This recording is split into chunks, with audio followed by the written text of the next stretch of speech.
What do you think, Camacho? We gonna do this or what? How's everyone doing? My name is Michael, and I am the world's worst gardener. You know, you can't laugh at yourself. Who can you laugh at?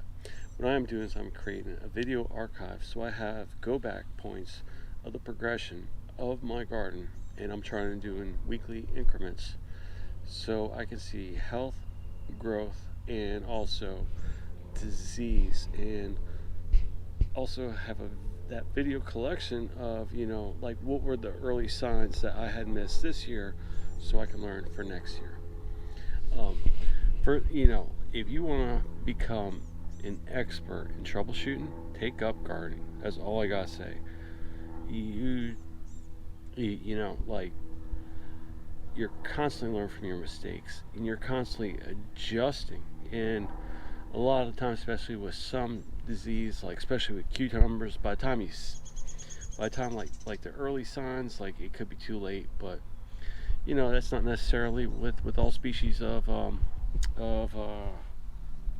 plant varieties. So without further ado, let's get into it. And this year, I'm going to bring this on up real quick. These 72. Well, this is half of a 1080 tray. The 72 honeycomb seed starters, right? These things are absolutely amazing. But when using these things, you want to make sure that you are on top of it.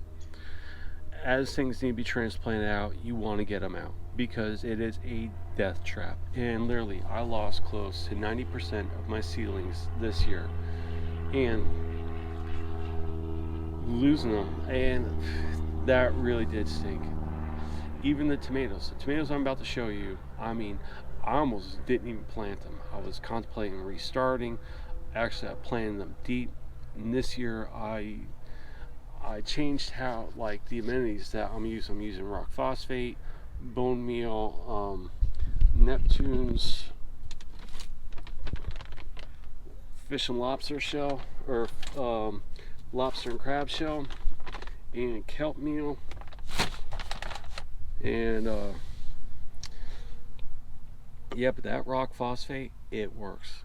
Because after I lost all my squash, my zucchini, the watermelon, pretty much all the peas, don't you do it. Hey, don't you do it. Hey.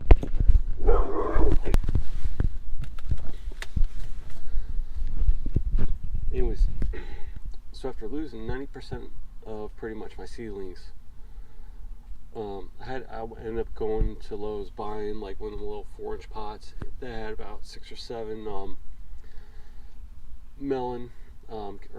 cantaloupe, yellow squash, and zucchini.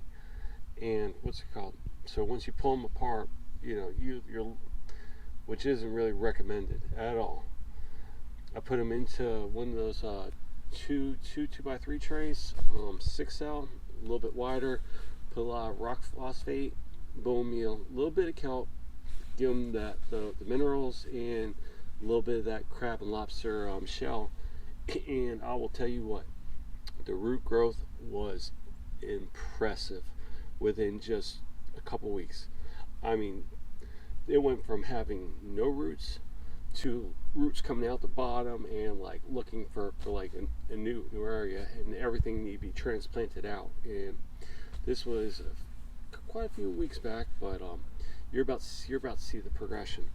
Another thing was I bought turmeric and ginger, and I bought from, like, it's kind of like a farmer's market, but it's not a farmer's market. It's made to look like it. But the garlic on the second round, because the first round I got them in the ground, the garlic, like, I let it go too long in the water tray, where you peel off all the outer skin, you leave the whole thing, as one big bulb, and all of a sudden those roots will start growing. They'll start pushing down. Well, those sprouts will start shooting on up. But due to planting, and I had to come out here and do a bunch of pressure washing, but I did not want to have my crop or the plants in prior to pressure washing, because I didn't want that algae being kicked up into the beds or onto the foliage of the leaves, creating some sort of early disease. Hey, get out of there. Get out of there. What are you doing? He just knocked over one of the new plants. But anyways, we'll fix that here in a minute. But as far as the ginger and the turmeric goes, it was just like, I guess it was too old to sprout. I was trying to get it to sprout. I was trying different techniques. It seemed like it was going to work, and then I just said, the hell with that. I just put it in dirt, and if I start seeing shoots, I start seeing shoots. But then I found this new technique where you take the ginger and you put it into a container, then you put it into a very dark cupboard, and in the cabinet, it'll start putting out them shoots. And these have been in there probably about 4 or 5 days now, and them shoots are looking pretty good. They're not that great, but there was just a tiny little white bump, then all of a sudden it looked like almost looked like a pimple, and then all of a sudden, bam, they started coming out. And there's a bunch of them in here.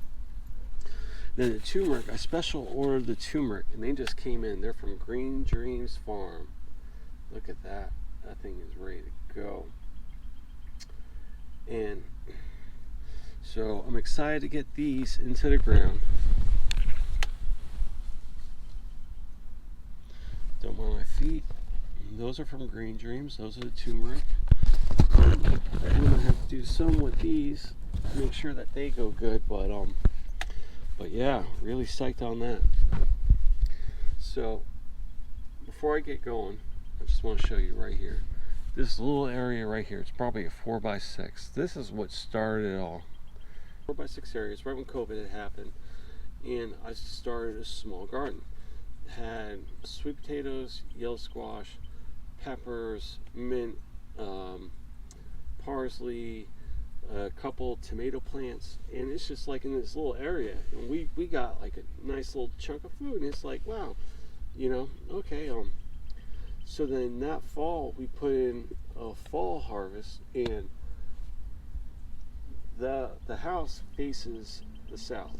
So this is all northern exposure, so it doesn't get a whole lot of sun, and it defied everything that we are taught about gardening. And so after 2 years of growing back here, now this year I'm really experimenting with the microclimates within my own little backyard, and I have a good feeling. I have a really good feeling about it.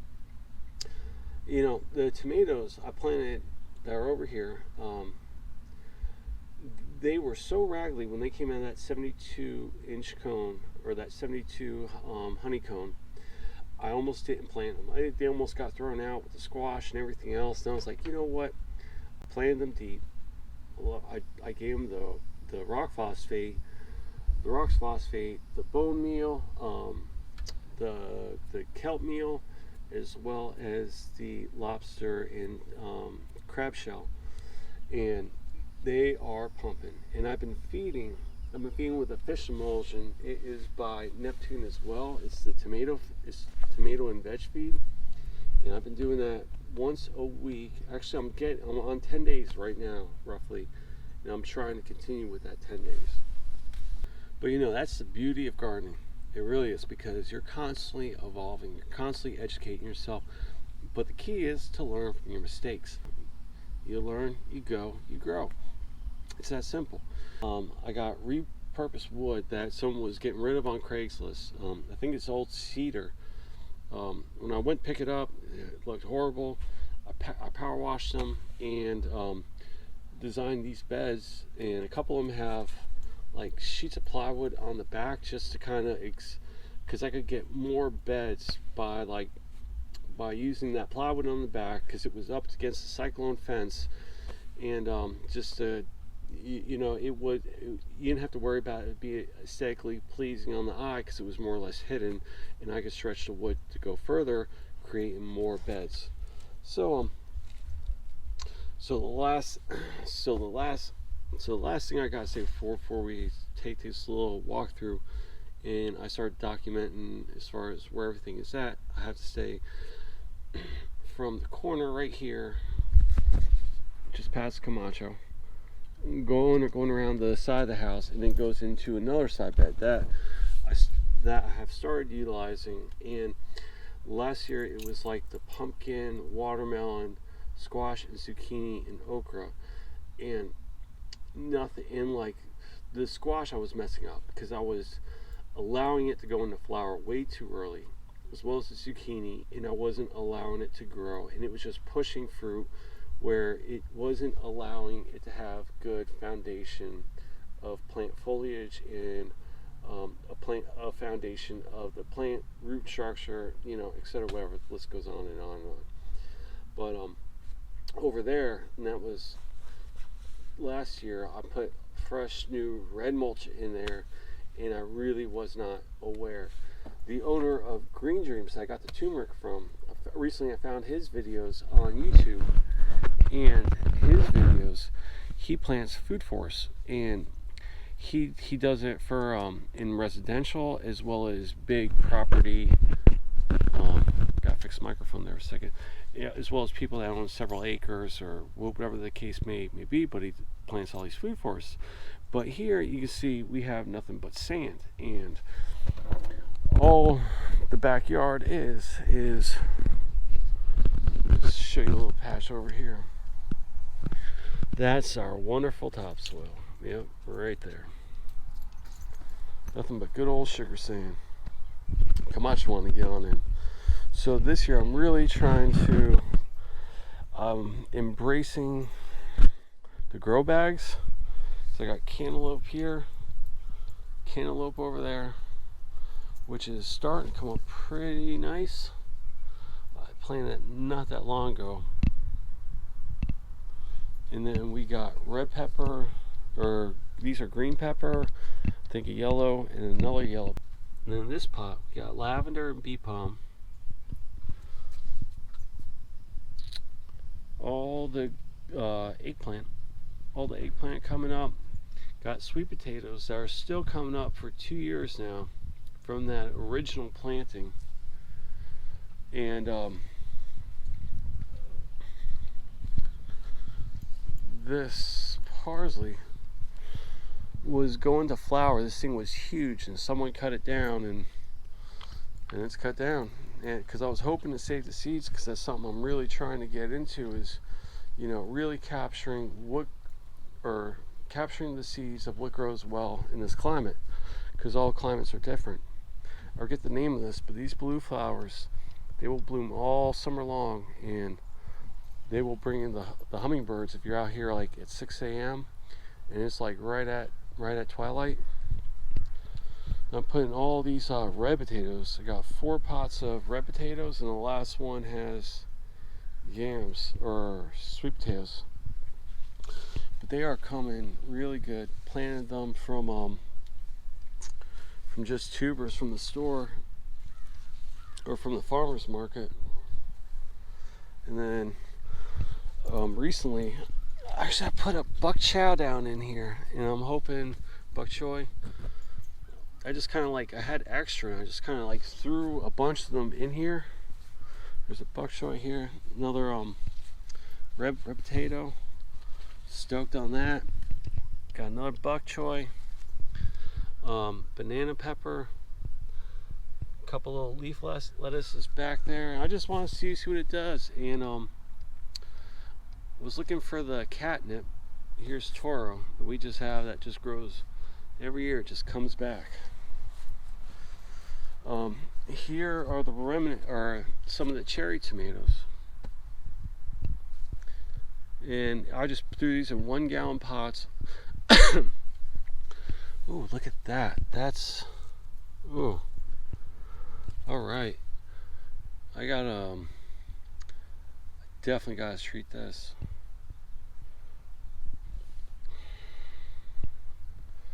But yeah, so I just threw them in these 1 gallon pots. I have a really big pot. I'm thinking about maybe I don't know what I'm gonna do. I gotta figure it out. But by the look of that disease, because it ate away and just left like the skeleton of a leaf, that is, anyone knows. But look at this.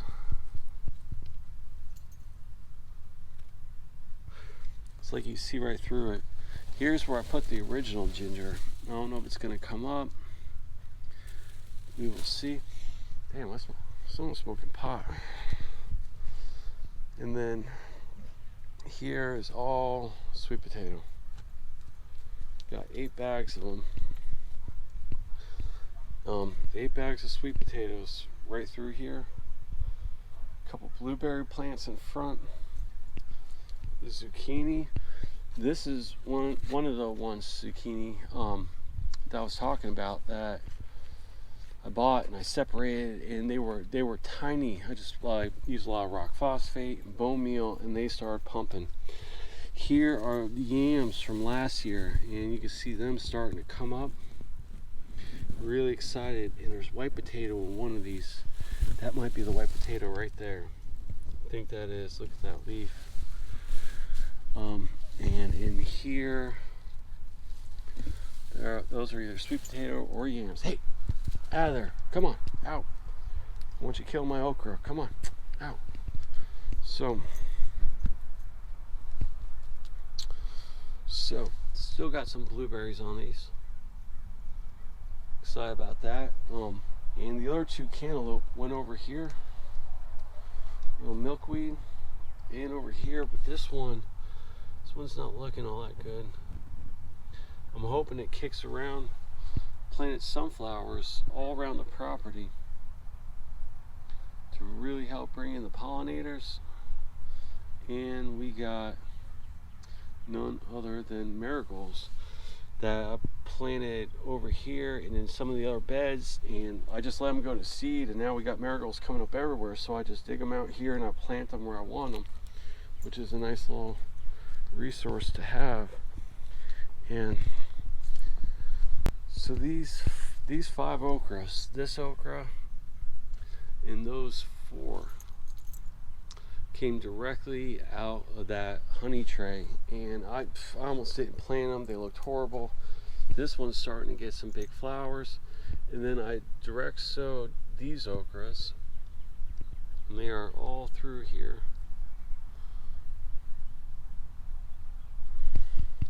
There's a bunch more all through here too, because I'm just putting them directly into the sand, which, you know, this got better soil composition than over here, because you really can't call it soil, but whenever I plant the squash or the zucchini and stuff in here last year, or the melons or the watermelons or the cantaloupe, I dug it out, I put in good soil, and then put the plant in with amenities. So time after time after doing that, it kind of helps build it up. But what's his name is doing from Green Dreams is he's putting down a thick layer of compost, and I wish I knew this before I had put this in, because I would have gotten all this red mulch out, would have done a thick layer, some compost, and then a local source mulch. So that compost and then that mulch on top. So as the mulch is breaking down, going into the compost, you are creating a new habitat of soil in this area. Now here are the beds. Here's one bed on this side of the fence and another bed on this side of the fence. These are either the Romo tomatoes, sunflower. I think that's a white potato coming up from last year. A little bit of basil. So I try to grow with my tomatoes basil. Last year I did borage, because I heard basil and borage are really good for bringing in beneficiary bugs to help help combat pests and disease, or the many kinds of insects that will just come on through and completely wipe you on out. Actually, I'm going to come out here tomorrow morning early, and I'm going to do a bunch of regulation of. I'm going to come out here early. I'm just going to do some good spring cleaning, getting this foliage that's off. And you can see over here how light the mulch is. That was on purpose, because I was leaving. My aunt had passed away and these were all this lettuce was sown directly in. So I didn't want to choke them out with the mulch. I wanted to allow time for them to grow. So we got 2 cherry tomatoes over here. I don't know if these are the Abes or these are the Romos, but look at the stalk on that. It's like almost as thick as my pinky, you know. And I buried them deep. I used rock phosphate, bone meal, and they are underneath this white oak tree. And that white oak tree, the leaves have a high acidic value, so that's also bringing down the pH in the beds. But you know, maybe that's what they like, and maybe in the Florida sun, and this is what I'm experimenting with now, that how you're traditionally thought, how you growing up north, where it needs the sun. Well, down here it's so hot, the UV is so intense that it doesn't need not nearly as much as what you would need in a northern hemisphere area. So all you can do is trial and error, and we'll see. I got 3 different types of tomatoes in the new batch that I got sowing on top of the counter right now. I recently found out about Everglades tomatoes, and the Everglades tomatoes are extremely hardy to the Florida heat. They will grow wild, and they will produce a crud load of tomatoes for you. So we will see. And then over here, I've never had no luck growing bok choy, but look at this. This is some of the nicest bok choy I have ever grown, and I mean, I am so stoked. Look how beautiful that is. Oh my God. Want to get, like I'm hoping, last year, all the leaf lettuce, once it would start growing, we would just cut the leaves off. We wouldn't harvest the whole head, and we had lettuce all throughout the summer, all throughout the spring and summer. So the opposite side of the fence, these tomatoes are also looking good. The ones on the other side, you can see, are a lot bigger, but they are also kicking. Here we are underneath the oak tree, and these are all beets. They were direct sowed, and just kind of spread them on out, and they are looking, they are growing. I've yet to ever grow beet. Last year I planted beets and radishes, had no luck with the beets, grew plenty of radishes, and I used to love radish, and I don't know what it is. Now I eat a radish and it's just like you taste nothing but radish for the next 24 hours. And these carrots are coming right along. Put them in, or that lettuce, beets, and carrots aren't big feeders, and they are good to grow along next year. Tomatoes, we're also growing stuff like basil, bringing in beneficiary bugs, marigolds. And then over here, compare those other cherry tomatoes. This cherry tomato as well, got a little basil in the pot. Got these watermelon that I'd split up, and see too many where it smells.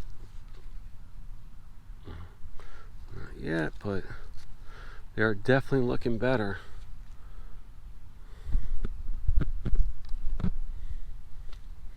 So they are definitely looking better. Got yellow squash. Got 3 yellow squashes.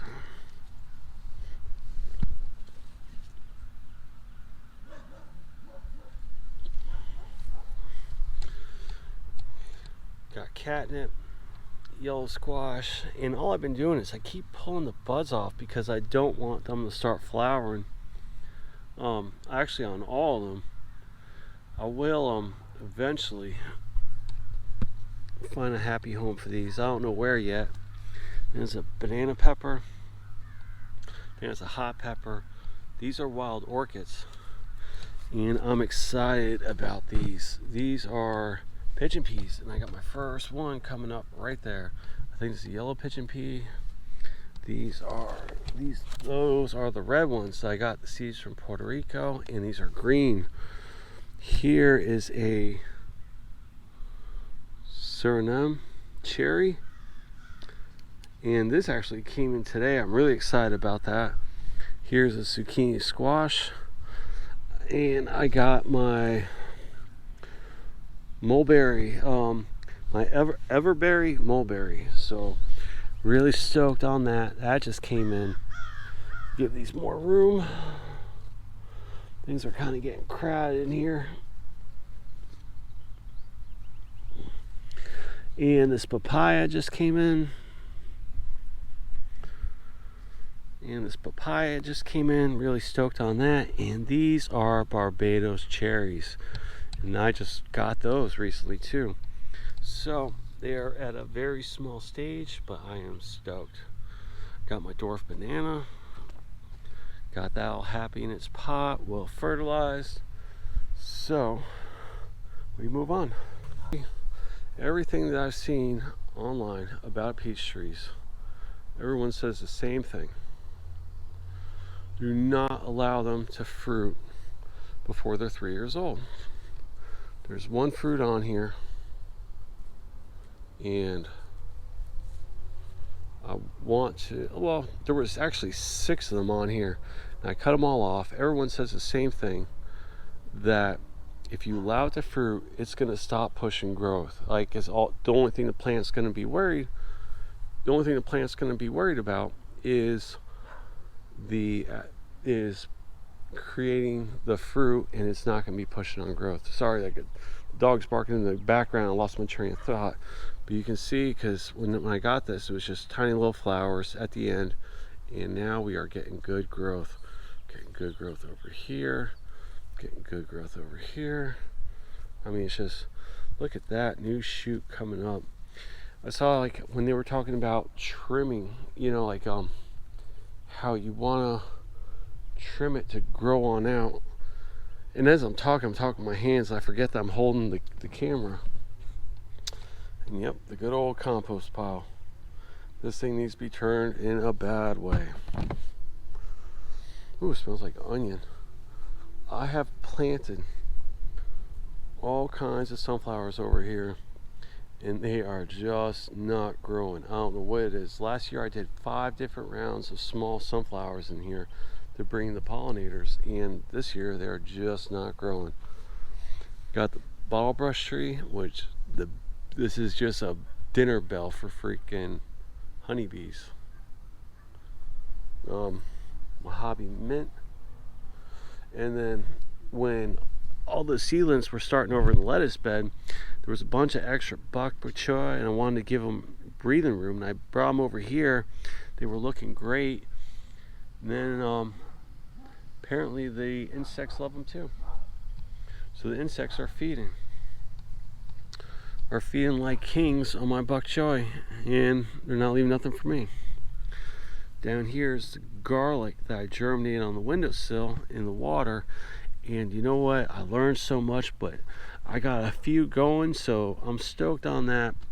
The rest could look better, but you know, like I said in the beginning, everything is a learning curve. You constantly learn from what you did from what you just did, and you see how you can be more proactive, because that is the key to gardening, is just being proactive.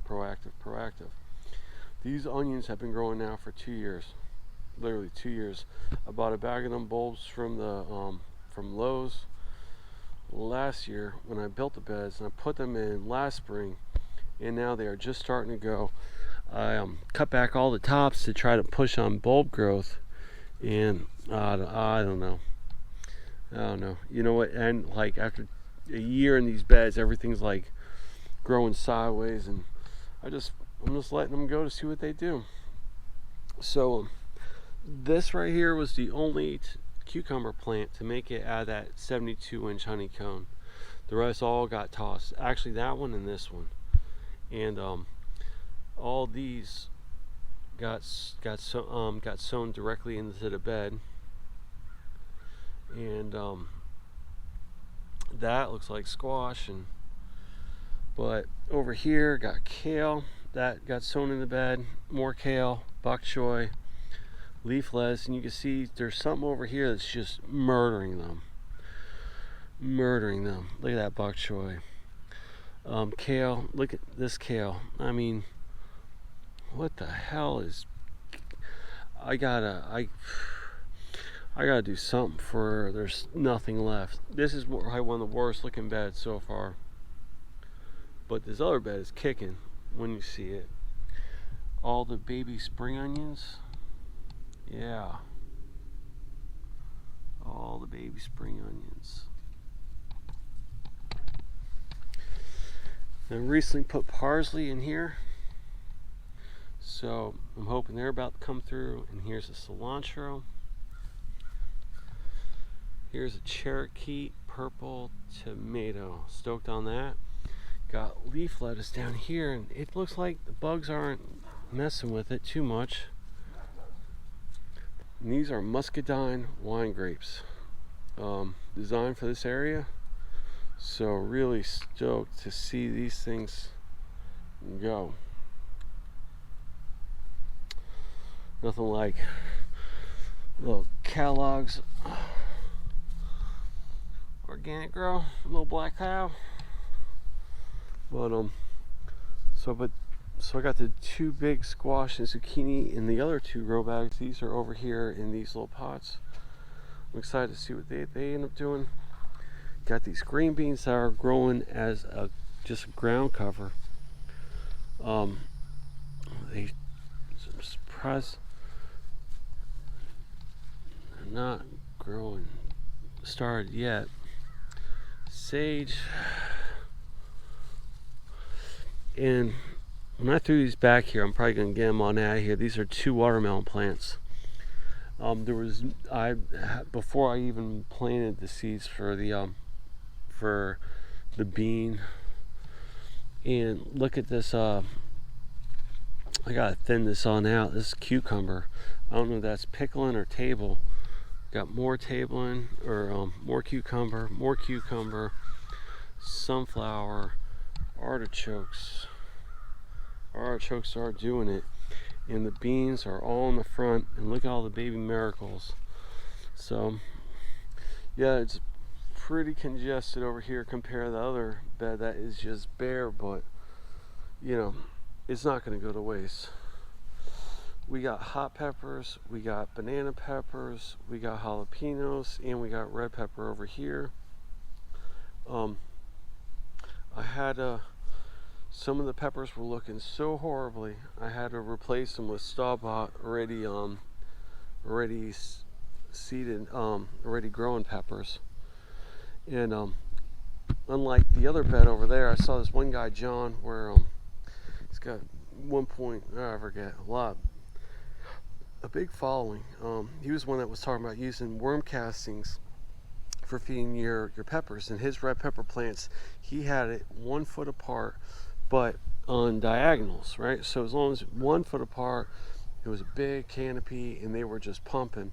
But you know, he was feeding really heavy. So like I said, I'm just going to try to keep up on my feeding, and I think that's I gotta feed tomorrow morning. All the sugar peas in there, and they look like they're starting to get attacked by something. So I gotta figure it out. Random red onion from last year, and the sunflowers are starting to come up, so that looks good. That looks really good. And then the lemon tree. So I mean, little by little, chip shot by chip shot. I forget what today's date is. Who knows? But this is my little oasis. I'm just having fun with it. When I said, you know, all I want is 1 cucumber and I'll happily piss off in the wind. Well, I got 4 cucumbers. I should have put the bar a little higher. So this year I want 20 cucumbers. So let's go. Let's get it. See you next week.